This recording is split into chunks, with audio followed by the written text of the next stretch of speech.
All right, guys, let's get into Karl Marx and the Communist Manifesto. So I haven't decided if you're watching this video before you read it or after. I'm thinking probably after.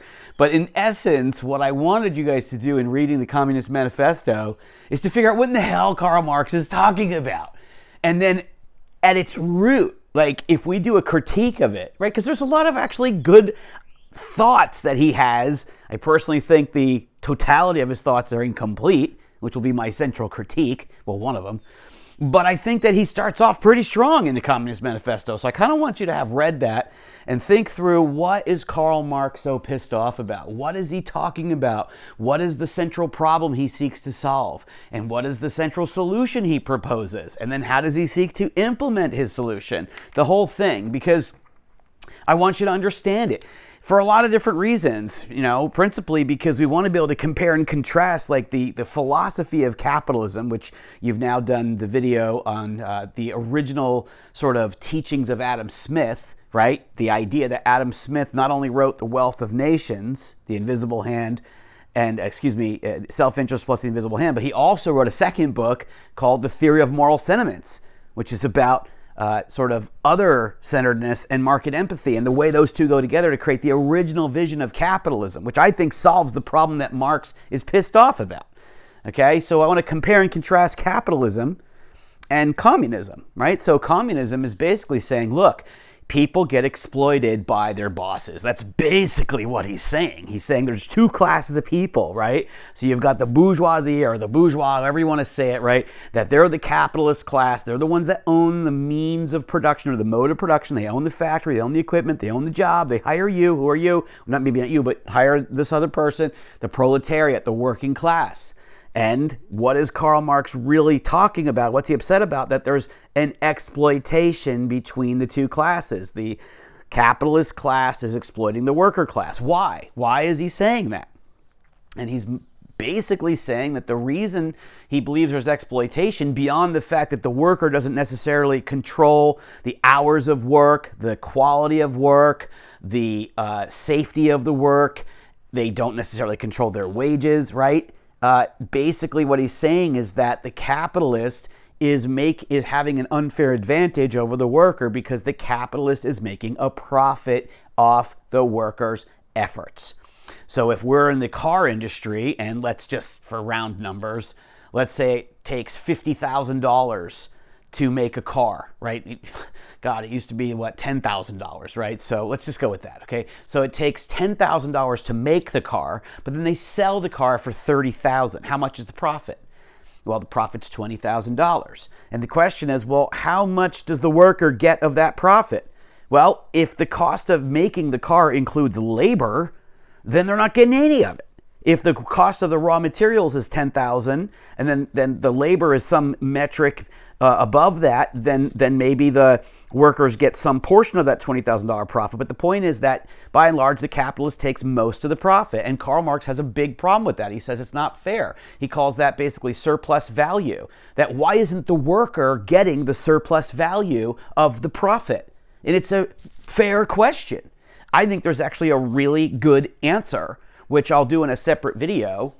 And I think the answer comes down to what I call IOR, which is kind of interesting because in the world of capitalism, in the world of investing, in the world of entrepreneurship, you want to have ROI, return on investment, right? But in this case, what is the profit based on? It's based on IOR, which in the other video I'll do for you, it's the idea. The capitalist comes up with the idea. The capitalist creates the organization, the business, and the capitalist takes the risk. So those three factors together, Marx never deals with that. He's like, oh, well, the capitalists, the bourgeois, they are just exploitative people and they just create this and then they exploit.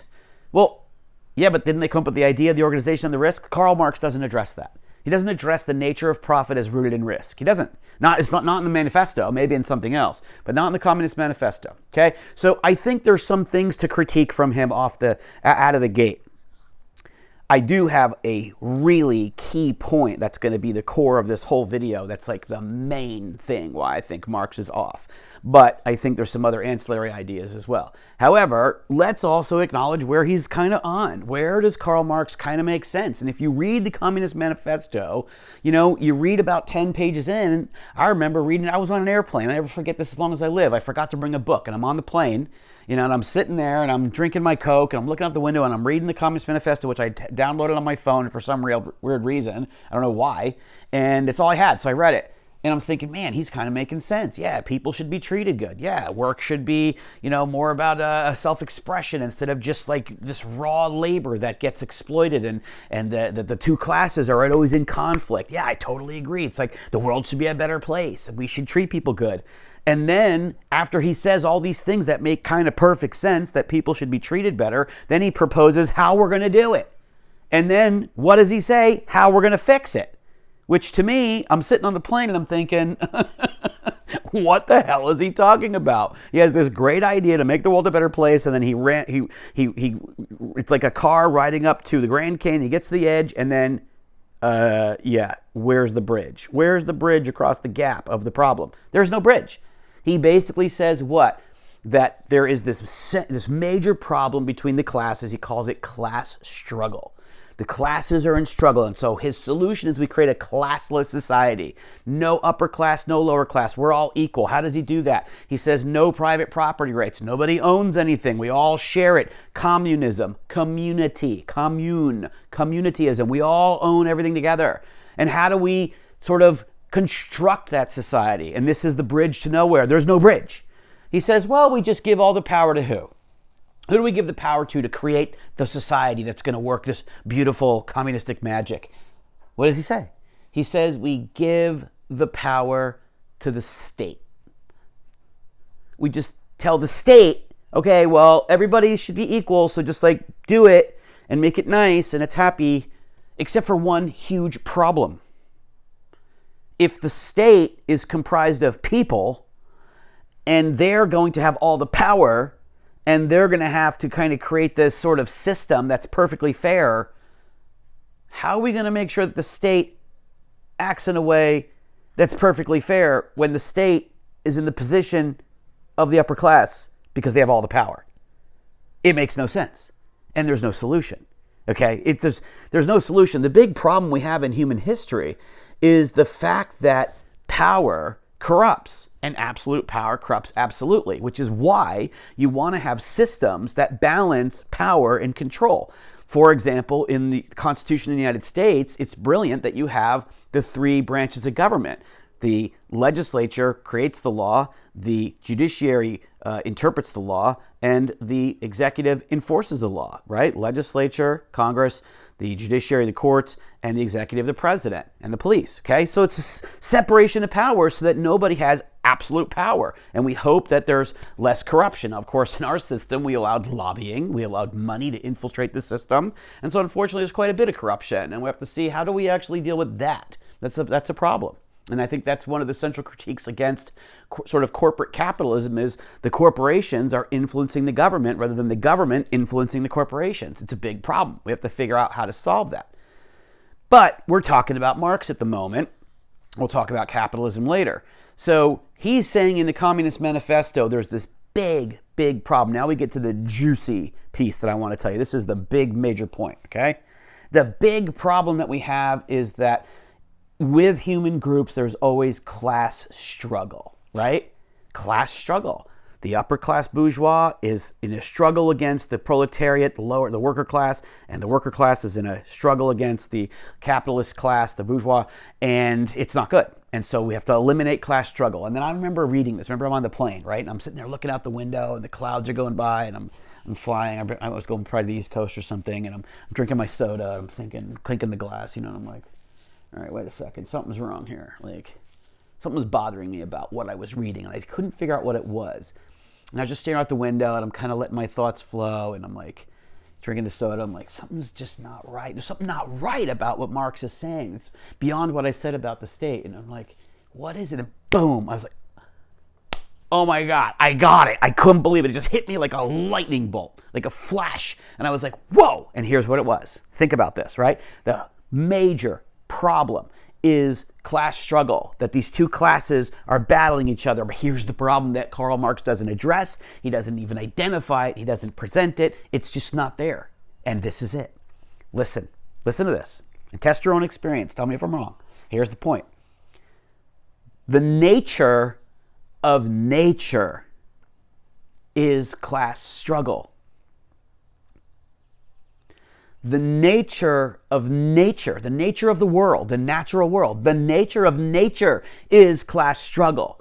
The orca versus the seal versus the penguin versus the fish, the big fish versus the little fish versus the shrimp versus the etc. Okay, it's called the food chain. The lion versus the gazelle versus the grass, although I get that we're going from animals to plants. But the point is, there is always a class struggle. The lion versus the hyena versus the wild dog versus the leopard. There's always a class struggle. Why? Because we live in a world of natural resources wherein there's competition for those resources between different kinds of groups and species. Okay, there's different species, there's different groups, there's different classes. The orcas are a higher class than the seal. The seal's in a higher class than the penguin. The penguin's in a higher class than the fish, simply because of predator-prey relationships. And the predators and prey, sometimes the predator is the prey. In each of those points, there's the predator is the prey as well. Okay, there's always class struggle. And so between the upper class and the lower class, there's class struggle. Why? Because of the constitution of human beings and how we're built differently. Throughout history, somebody becomes the king. It used to be that the greatest warrior became the king. Why would the greatest warrior become the king? Because nobody else could unseat him, because he could kill everybody else. Well, what made him the best warrior? He was stronger, smarter, better with the sword, more skilled, put the time in, whatever. There's always going to be gradations of power and ability and skill, because that's the nature of nature. There is no way to equal the playing field in this world in a perfect way, because the nature of nature is differentiation. The nature of nature is diversity, differentiation, and therefore the nature of nature, because differentiated species are battling for same resources, there's going to be class struggle. The nature of nature is class struggle. So now we take that insight to his concept of how do we make the world perfect? Well, we give the state the power to suppress everybody and to squash everyone to this equal footing. Even if you wanted to be stronger or better, everybody has to go to the lowest common denominator, because that's how we get the classless system. And the problem is, of course, that human beings will be in the body called the state with all the power, and they will still have the human nature to want to dominate. And this is the problem, is that human nature tends to bond with the people at your level, whatever your tribe is, whoever your group is. And then what happens is, by virtue of organizational psychology and dynamics, your goal in that organization is that your level survives. And that's why the government always gets bigger. That's why every single institution, every three-letter organization, every department always persists through time and expands. Because why? Because it's evolutionary psychology that we want our group to survive. We want our tribe to survive. That's our main thing. Yeah, we want to maybe help other people, but mostly we just want to survive. And until we address that central problem, that human nature is essentially designed to survive, and part of survival is dominating, and part of dominating is protecting your own group and your own tribe. There's no way in hell that the state could ever create a just and equal world without the enlightenment of human nature, where that human nature understands its desire to dominate, to survive itself. Okay, so Karl Marx has this great ivory tower idea. Remember the ivory tower of the business battle, previous video? It's a great idea, but there's no implementation. It's not going to work, because the idea is actually not dealing with the central problem inherent in the idea. And this is the great problem with the Communist Manifesto. I hope you enjoyed it.